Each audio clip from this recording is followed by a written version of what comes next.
everyone. I'm here with Brad from Easy Pay Direct. We're going to talk today about kind of some of the things that are happening in the merchant account world because of the COVID issues and everything else, and kind of see what's going on and how we can kind of defend our businesses. And how you doing, Brad? Good, man. How about yourself? Doing well. So just to kind of jump right into it, like, what's changed in merchant account world? I mean, I think that, volatility is the key answer to that. The underpinning things are all the same, which are that banks have a concern about companies not paying their fees. That's sort of the baseline of it. The challenge right now is just that there are really good reasons for them to be more concerned about that. And then on top of that, there's just, as there is with the rest of the pandemic, there is hypersensitivity to things, which leads to knee-jerk reactions and volatile responses. So I think that the key thing to understand, COVID or not, in the middle of the pandemic or not, relative to merchant accounts is every consumer, Visa and MasterCard regulations are that every consumer has 6 months to dispute a charge from the final point of delivery. And there's some nuances to this, but that's the caveat. No dings and buzzes for me right now. That's the caveat. But they all have 6 months to dispute a charge. So what that means is that if your business is not around and they want a refund, they can't get it because your business has gone under, so they dispute a charge, that dispute has to be paid back by the processor. And that's the core of basically all risk in merchant accounts. So that's the way you should think about it. So processors are looking at that and thinking, okay, what's the likelihood of this business not being around at some point in time? And I think as a rational business person, it helps you to just understand this framework. And the first reality that's helpful to see is what percentage of businesses close at some point in time? Well, like all of them, right? I mean, 95% within a few years or whatever the stats are, right? So these processors, at least the final month that that business closes, that final month, they're probably not getting the fees that they're owed, and they've already paid them. The fees for a credit card processor aren't like, most of it is not margin. The vast majority of it, 90+%, goes to the Visa MasterCard banking system, this thing called interchange. So they're losing the fees that last month. Then on top of that, every closed business, any refunds or chargebacks that come through for the next 6 months, they're also paying out. So it's important to recognize that in general. Now you look at things like COVID and you say, commerce has stopped, at least brick and mortar commerce, just stopped. Event-based marketing, or event-based companies, membership-based companies, lots of recurring things, the consumers aren't getting the same product that they originally signed up for because the government's prohibited it, right? Because we're all locked in a box somewhere. So processors hear that and they think, okay, we're going to take losses on these accounts because consumers aren't getting what they want. They're going to dispute. We think that these companies won't be able to stomach it at all. Let's just be proactive and either close those merchant accounts or impose a reserve right away. So that's sort of a long answer to the short one you want, which is that what's happening right now is providers are closing accounts categorically. So they're not looking at your business independently. They're looking at the category that you're in and saying, hey, we're uncomfortable with this category. And they're either closing them or they're imposing reserves. What kind of categories, just out of curiosity, do you think are you seeing that in right now? Yeah, well, that's the concerning part. So there's some really rational ones. So when this first happened, like a couple days after the lockdown, I think March 17th is when we got the first notification. And it was from a major provider, so one of the largest US processors. And they listed 15 categories. And a bunch of them, and their move was to hold 10% of the money for the next 6 months moving forward. It's called a rolling reserve, 10% rolling reserve. And it was, a lot of theirs were rational. So it was bus lines, travel agencies, furniture companies, equipment stores with appliances, caterers, real estate agents, lodging, beauty, tourist attractions, theaters, membership clubs, and the last category was probably the most concerning, which is that it has an MCC code, which is 8699. That's a merchant category code. So they funnel all these things into these categories. And it's membership organizations not elsewhere classified. Now, the problem with that is that it's a catch-all. So the way that I like to explain this is like, how many times have you gone through a form and you hit a drop-down and you're like, hey, I'm not on the drop-down. Yeah, I'll just pick this one because you want to finish the damn form. So underwriters do that too. They look at your business and they're like, we'll put it in, 8699, membership organizations not elsewhere classified, because that fits, right? It's like an other. Right. The problem is that tons of businesses are in that category and don't know it. And so just with this one example of this one processor imposing reserves, it doesn't even matter what category you're in. There's a chance that you're in there and you could get hit by it. Outside of this provider, we've seen information products get closed entirely by one provider. That's scary. And those are the big categorical ones that we've seen, I think, as of now. So on the one hand, then you have, depending on how your merchants classified you as a online subscription service, you could be classified as an other member in that group. But information products entirely have been shut down by other groups.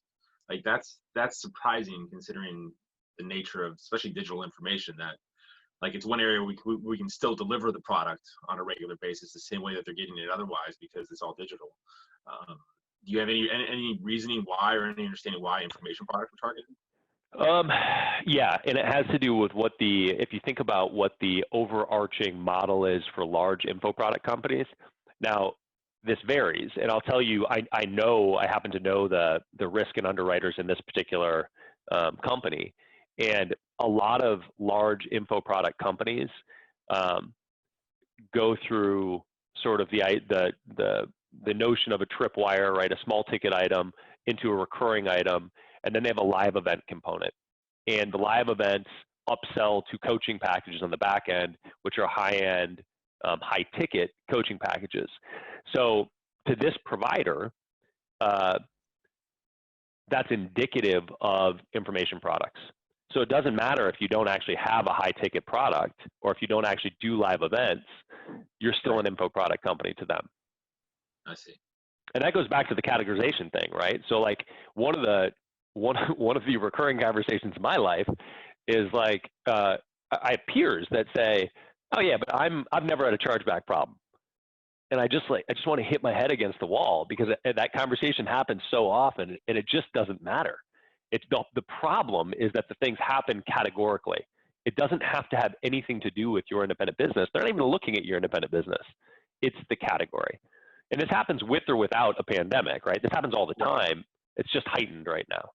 So basically, because that's a really interesting point. Because everyone I've talked to about kind of merchant issues, the things that come up are chargeback issues. That's the thing. Like my individual company's chargeback issues, which everyone understands that one thing can get you personally dinged or shut down if you have that. If that gets out of control. But what you're saying is that the more common risk is this, which is the entire like sector that you're associated in to get shut down with nothing to do with you as a business or how you've operated. You do everything else right, but you're just shut down. Yeah. So like, how do you mitigate that risk then as a business owner? Because you have to keep your merchant accounts open. Yeah.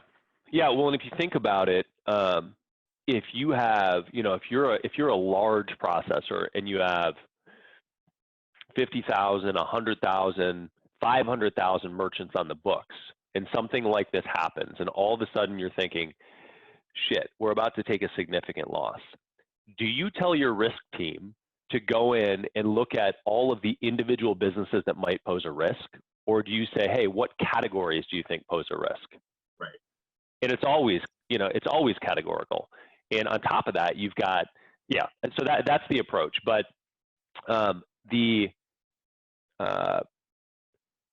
the easiest thing to do to mitigate risk, and honestly, I don't even think that it's, I wish the system was different, and I think that ultimately big data and some other things will help us get the system fixed. But right now, it is having more than one provider, and it's also working with providers that are the right fit for your industry. So let's start with that one first, which is that if you're working with a provider that auto-approved you, right? Meaning that you submitted an application to get up and running and you can process that day or process the next day, they probably didn't do any underwriting. So they probably don't know who you are, what you do, how you do it, what you sell, how you sell it, how you deliver it, if you deliver it. And so because they didn't do any underwriting, if they go to review your account later, the only way that they can control risk is to suspend funds or close the account. Right? So what you want are providers that have actually taken you through underwriting, understand you, understand your business and your business history, and understand your business model, right? Because if they've basically on the front end raised their hand and said, hey, we know exactly what you're doing, we understand it, and we like it, then the likelihood of them having a problem with you or with the industry that you're in is much, much, much lower.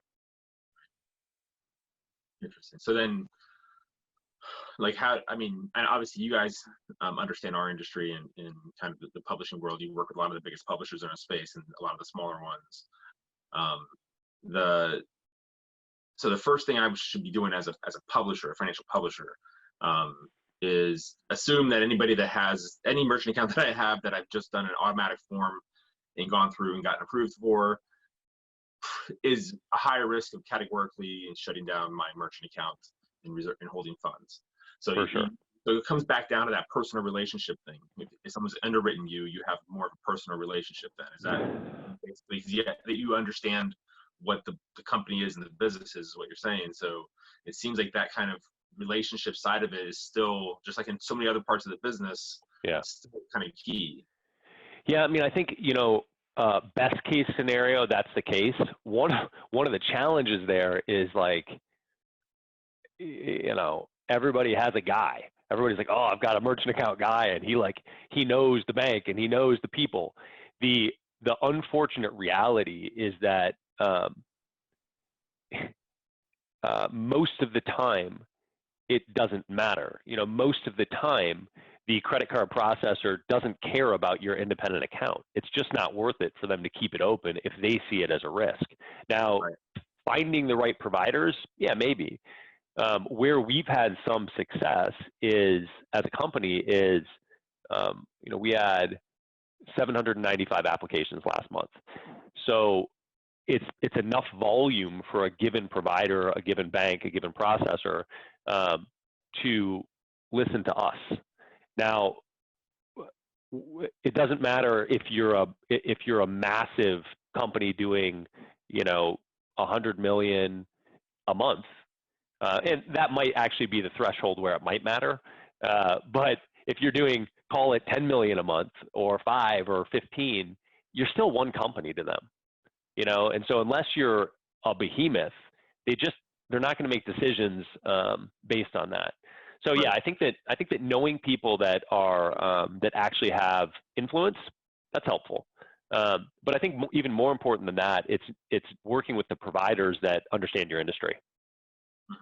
Because you want the underwriter to actually get it, right? Right. And that can be facilitated through knowing somebody personally. But what is it? So you have worked in our industry. So like, what are some of the things that are kind of unique, or maybe not unique, but are about our industry that other providers may not understand? Like, what is it that's different about kind of the publishing and financial publishing world? Yeah, I think that. I think that the nuances of it are understanding the claims to some extent. And so the claims that are made in the financial publishing space specifically that's different than others are navigating that stuff. So many providers, when they pull up any of your sales letters, immediately look at it and they're like, no. They're promising the world. And and making guarantees about stuff. Now, whether you actually are or not, that's one of the challenges. Like, that's where you need to talk to somebody. That's where you want an underwriter that actually gets the space, which can read it, who can read it and say, no, we already have things on the books that look like this, and they don't create chargebacks for us, right? So the consumers actually know what they're buying, they're comfortable with it, et cetera. And an underwriter that doesn't get that will look at the page and just be like, it's get rich quick, it's gimmicky, whatever.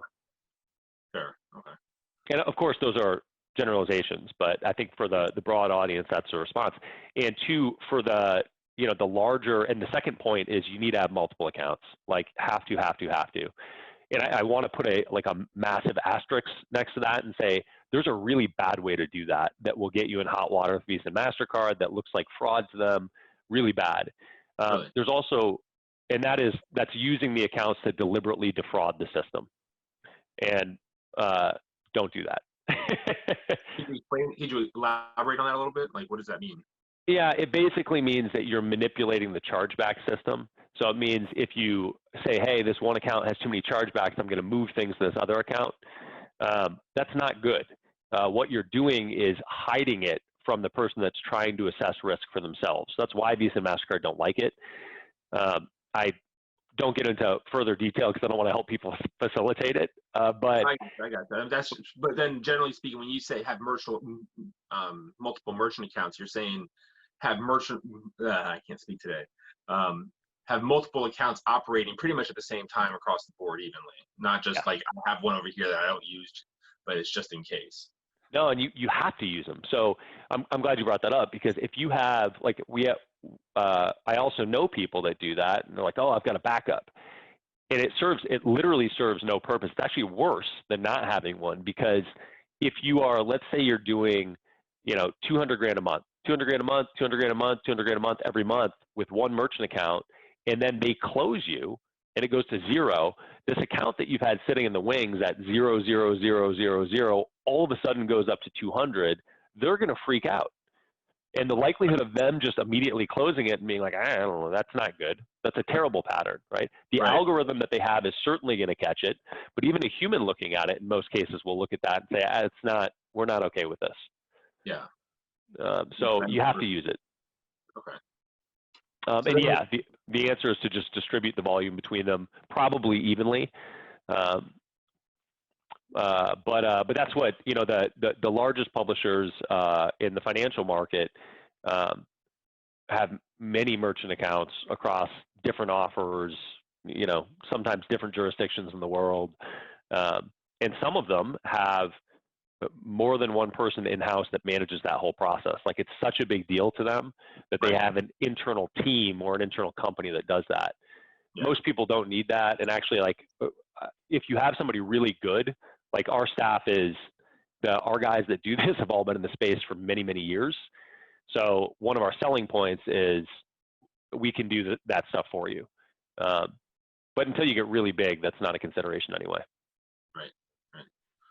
Now, when we talked before, you talked a little on a little bit of different tracks, but you talked about different marketing kind of strategies that people should be aware of in terms of how they market the product and how they handle that to kind of protect their merchant accounts as well. Could you run through some of those for us? Yeah, totally. So I think that some of the better processors, or I should say, so when I talk about finding the right provider and the right processor, a couple of our partners, instead of sending out emails that said, hey, we're going to categorically impose a 10% reserve across these 15 industries, they sent out an email that gave tips and said, hey, we encourage you to do these things now to reduce your chargebacks. And it's mutually beneficial, right? It's helping educate people as to what to do, which is what you're asking for. So number one is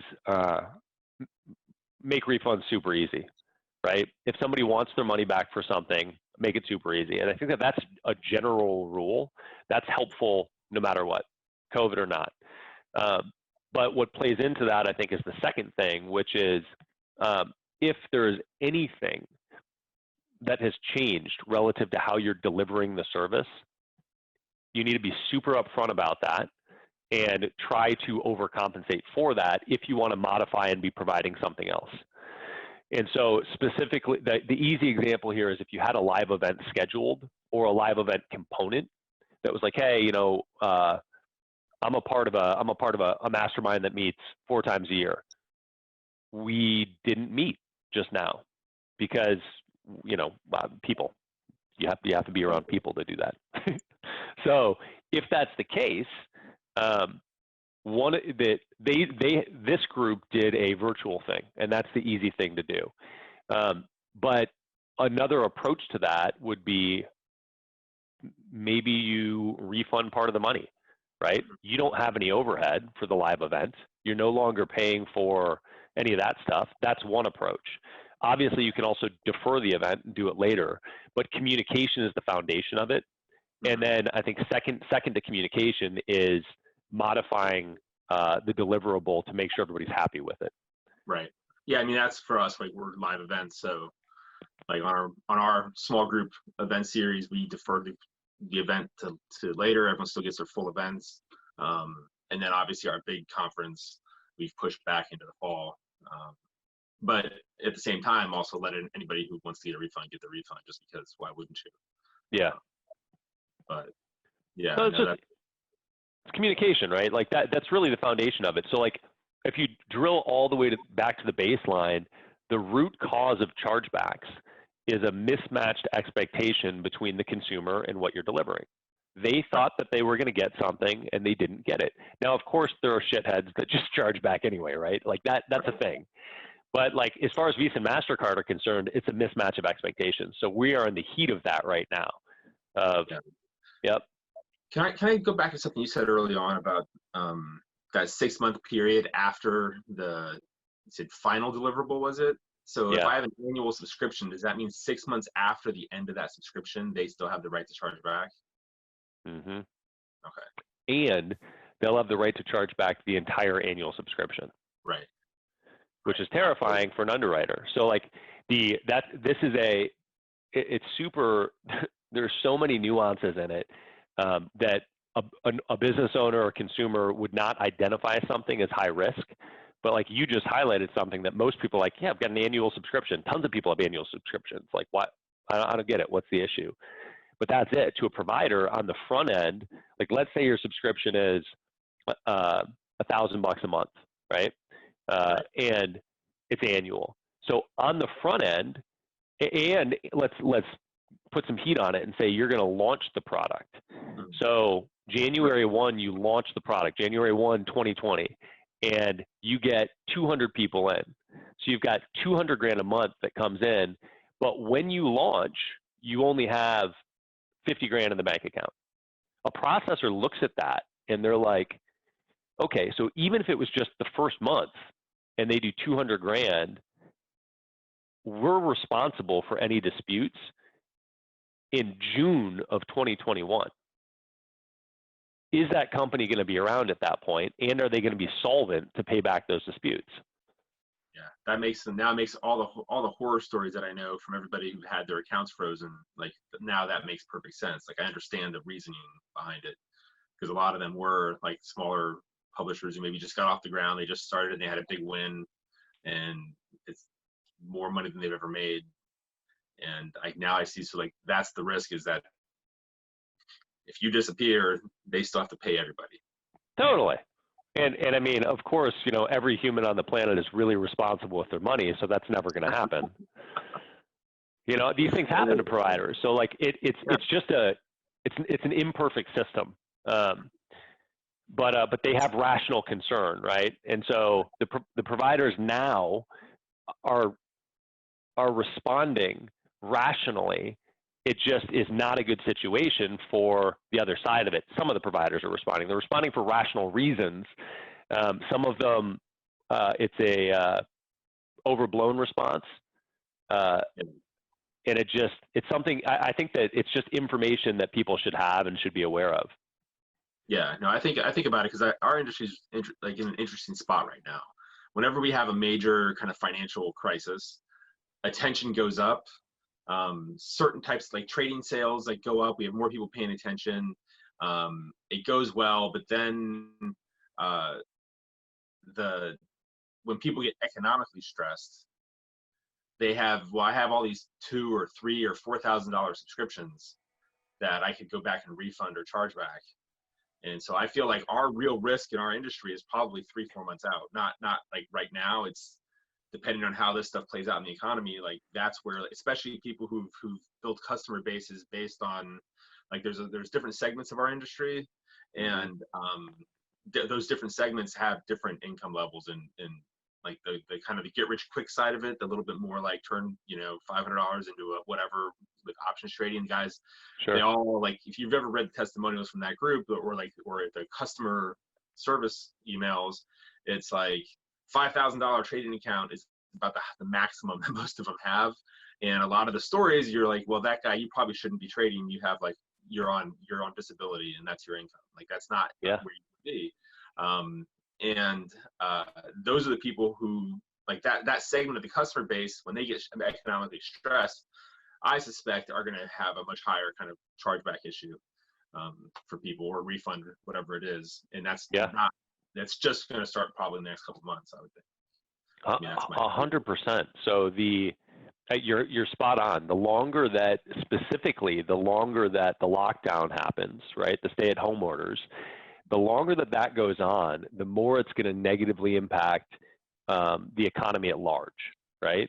And what hasn't really hit at all yet is real financial destitution. So we'll see, if, and this is all like the overarching conversation about COVID is people keep saying, well, it's going to do this and it's going to do this. And it's like, it really, to the economy, really has to do with how long it lasts, right? 1 month of lockdown has different ramifications than 3, which has different ramifications than 6 or 12, like entirely different. Totally. So extrapolating to like, oh, the world's going to end. Well, until we get to the 6 and 12 mark, it's not really worth doing. But what we know for sure is what you just said, which is that another month and a third, people are going to have less cash. They're going to be tighter. Most people don't have reserves. Specifically in the middle class and lower middle class, and that's a problem. And right now, just the thought of that happening is making providers and banks tighten up. Right. So the risk right now is that people are thinking that this could happen. Right. Right. Yeah, and I would imagine that every 3-4 weeks that this goes on, the more freaked out that they're going to be. So we're just going to see more and more lockups. Is this a good time to open new merchant accounts? I mean, it's only second to opening them a month ago. It's fair. Like when's the best time to plant a tree? 20 years ago. Next best time is right now. Yeah. All right. Are there any other kind of things that come to mind in terms of just like risk mitigation that they should be thinking about? Yeah, I mean, I think that the other side of this is from a marketing perspective and how you can not fuck yourself right now. So like, great, I want to protect my cash flow, but like, I want the cash flow to keep coming too, right? So merchant accounts are just this idea of how do I add security? Right? How do I have insurance that I can have the most important asset in the company, which is your cash flow, protected? But outside of that, I think there's also a question of how do you market to your audience right now, and there are and keep the sales where they need to be for you. So we have a unique opportunity to see a good amount of data. Right? So we can look up over our portfolio and look at different industries, different marketing models, and what's succeeding and what's not, and what people are doing. So in the short run, a lot of e-commerce has had a significant bump. But as we talk about overall economic decline, those companies are going to go down because people are not going to have the money. From a now perspective, one of the things that you can do is bundle services. So we're seeing a variety of different spaces be pretty creative about bundling services. It's particularly effective for companies like solo practitioners that can't do anything right now. So like chiropractors, massage therapists, physical therapists, et cetera, can say, hey, I can't see anybody right now. Let me pre-sell services, right? Offer Right. them a discount. They give me a bunch of money now. It helps me with my cash flow. But I think the same thing applies to anything online, right? Just get creative about what you're offering. Right. Another is if you don't need cash flow, just the opposite mentality, which are we've seen several clients go full tilt free. And so they've said, hey, normally we charge 50, 100, 200, 300 bucks a month for this membership online. We're just going to give it away right now. Right. And that's massive, massive, massive adoption and massive lead gen for functionally a free trial, right? So that's a really clever way to build your list. Maybe not that clever, but a way to build your list right now. Yeah, that's another, those are both good. And the other cool one that somebody told me a couple weeks ago that they were doing was bumping up their affiliate commissions. So they just said, look, we're just going to get super aggressive with affiliate commissions right now because they're still out there trying to make money. That's definitely one of the areas that I've noticed, at least after 08, we saw that the affiliate space really like starting, and I'd say late 09 into the beginning of 2010 really started to explode again, and it had been kind of shrinking. But as some of the ad revenue from other sources dried up, all those people who relied on ad revenue started pushing affiliate offers, and so that space really exploded. And so I mean, I've been trying to preach to people like, now's the time to start to build those affiliate relationships, because if they come back as anything close to what they did before, it became one of the primary channels that people were driving new sales from. So yeah, increasing commissions is good. Yeah. Can I ask you again? I'm getting stuck on this 6-month issue, and just in relation to some of the offers that we have in the space that are pretty common. Like a lifetime offer is pretty common. So does that mean then that chargeback? I mean, that at any time, and like the lifetime is in theory on the lifetime of the product, not the lifetime of the person who bought it. But then, so as long as that product exists, anybody who's bought that lifetime offer can refund or charge back, basically, regardless of your policy, right? Yeah, and you know, one of the challenges with stuff like that is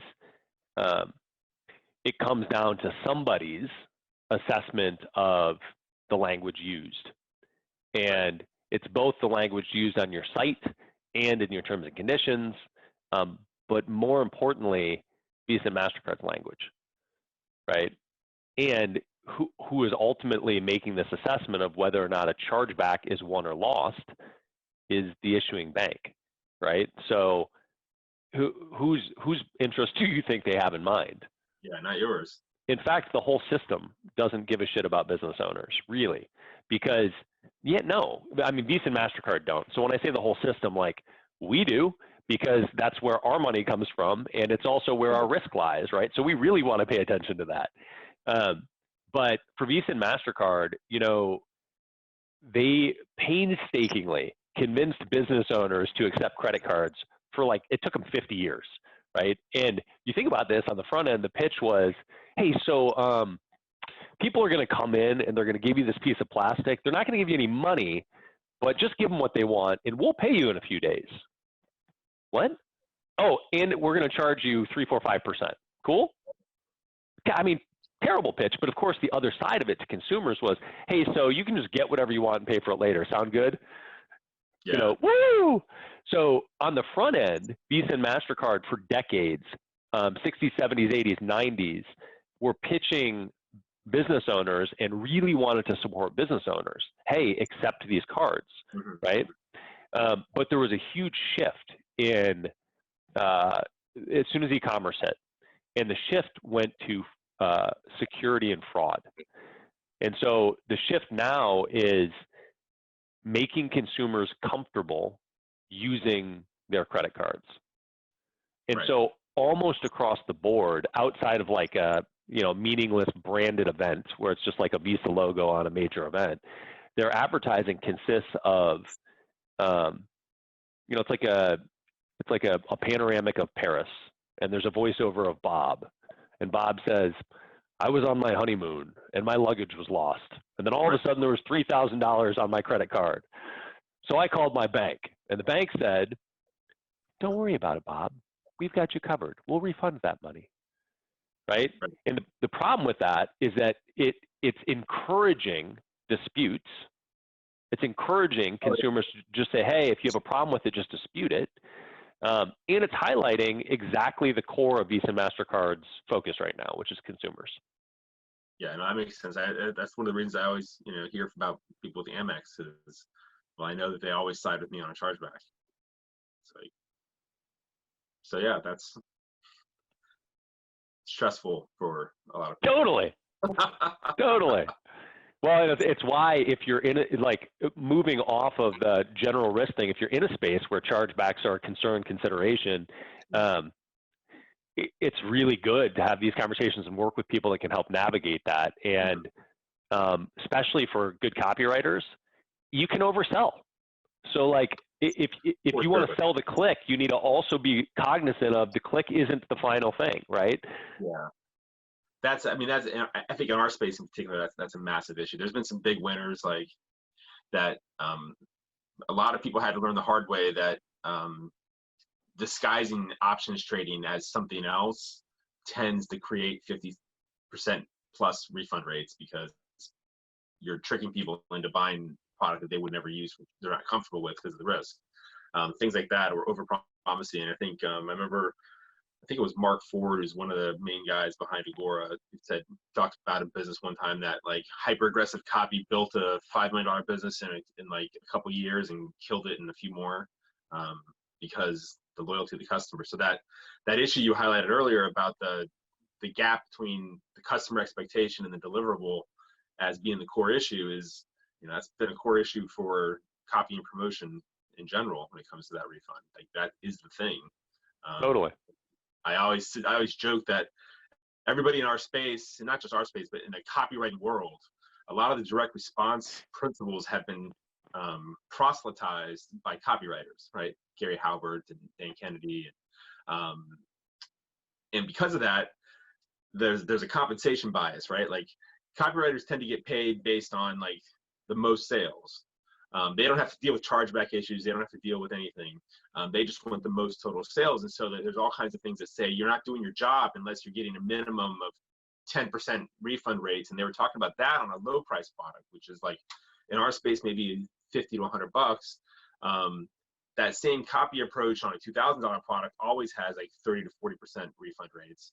And so one of the big changes that happened in our industry was kind of this removal of the refund policy for a while, which caused a whole lot of problems for some people, and now they've gone back to sure.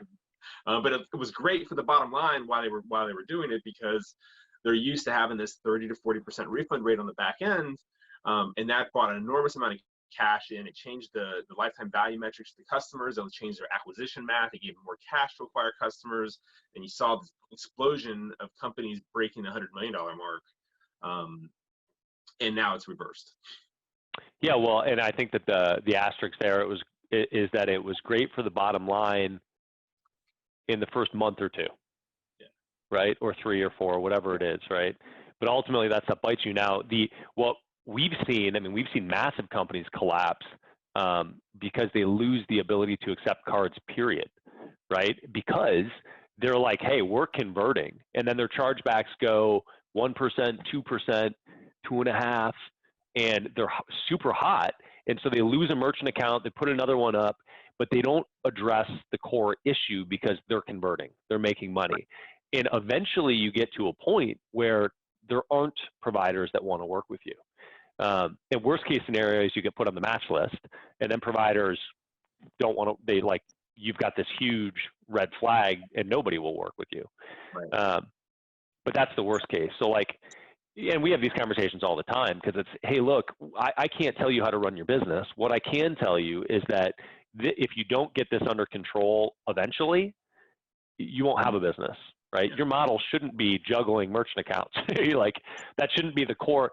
And supplements are the worst for this. So the supplement industry is so easy to get into, and it's riddled with trial offers, or used to be, that some regulations have fixed that a little, but they just, you see these mostly guys that it was like a huge part of their game. It was like, oh, we'll just open a new merchant account. They'd burn it in 6 months. They'd open another one, burn it in 6 months, get somebody else to sign on it, which is just, it's fraud as far as Visa and MasterCard are concerned, but it's also not a sustainable business model. So, you know. That's funny. I remember in some of the MLM space talking to some people several years back, and they were like, yeah, our goal right now is to have 70 merchant accounts. And it's like, if you, like, that seems like you're probably somebody who nobody would really want to work with if they knew what was going on. Like, totally.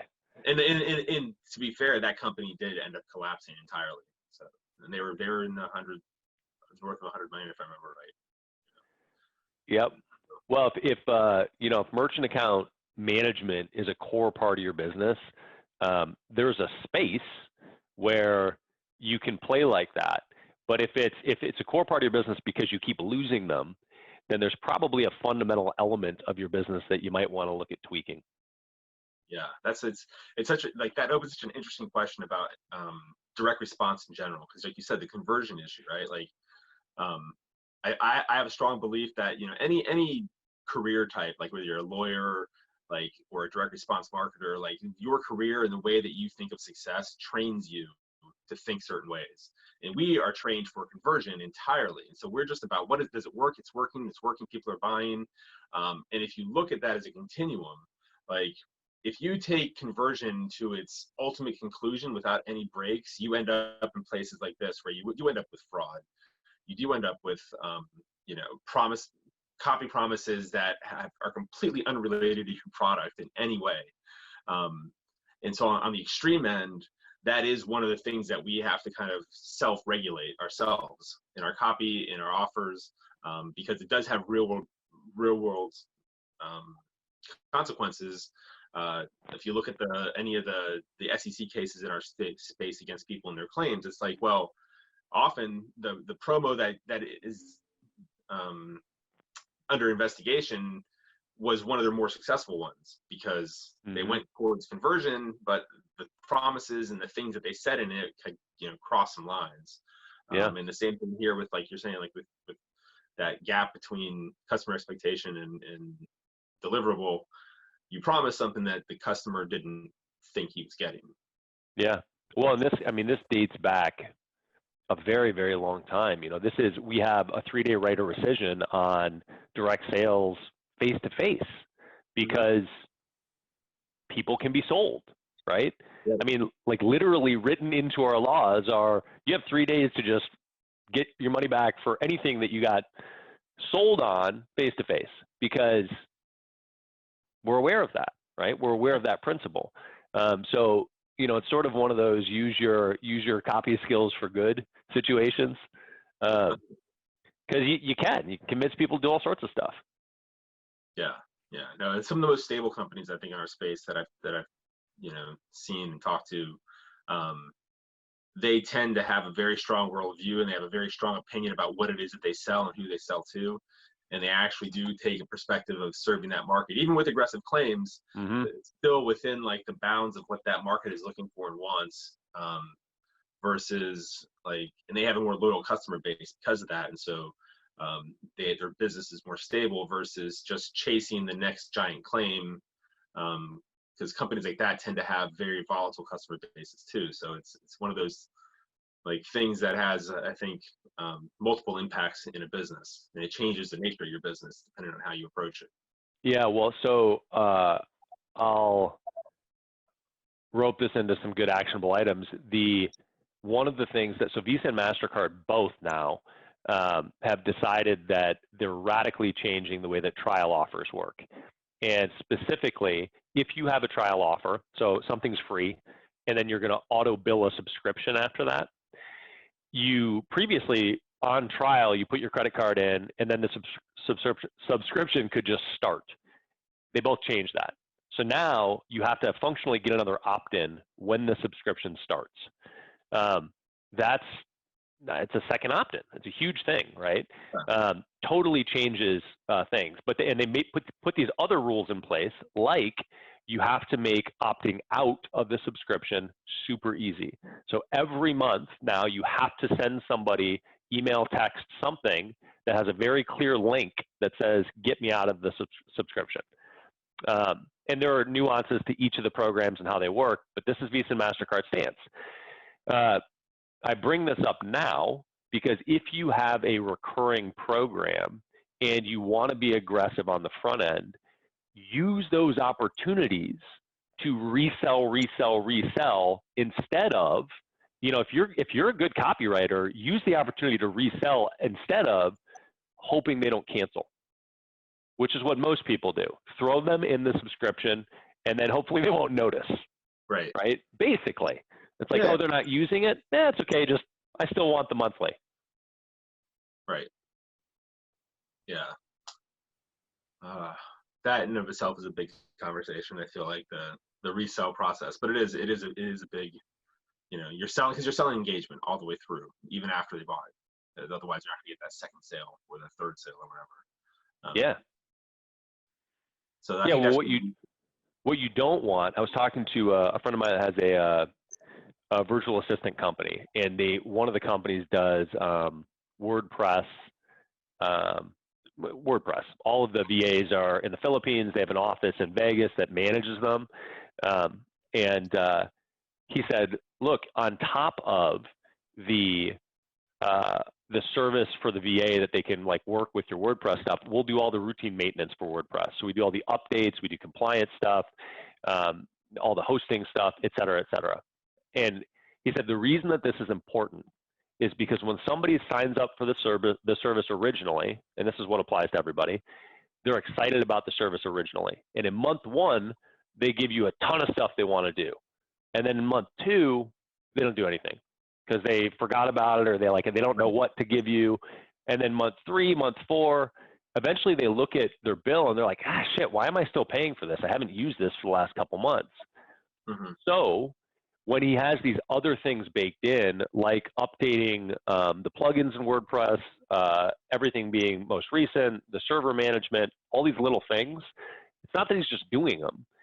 It's that he's using them as an opportunity to get in front of the people and say, hey, we did this for you. Hey, we did this for you too. Hey, we did this for you too. And that's that recurring point to resell, right? Yeah. That's the point of showing that you're valuable to the person so that they don't look at it 4 months down the road and just say, I got to get out of this. I'm not taking advantage of this. Yeah, no, absolutely. That's where, in our space, I think that translates to every time somebody closes a position that was a winner, you should be tooting your own horn a little bit in your email copy and your editorial. You should be reminding people of the information that you gave them, whether they used it or not. Totally. Yeah. No, that's awesome. I really appreciate it, Brad. I think this has been super useful for everybody. We'd love to have you probably, if you can, in the fall at our live event.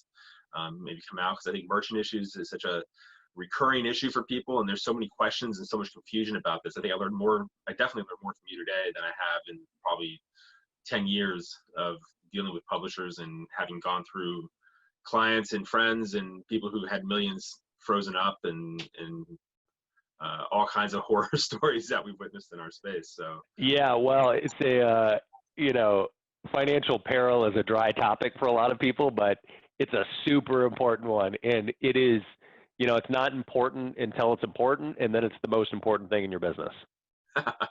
That's exactly right. I think it was Mike Pizzo from Agora Financial in our meeting a couple months back said the exact same phrase. It's like, it's not important until it's the most important.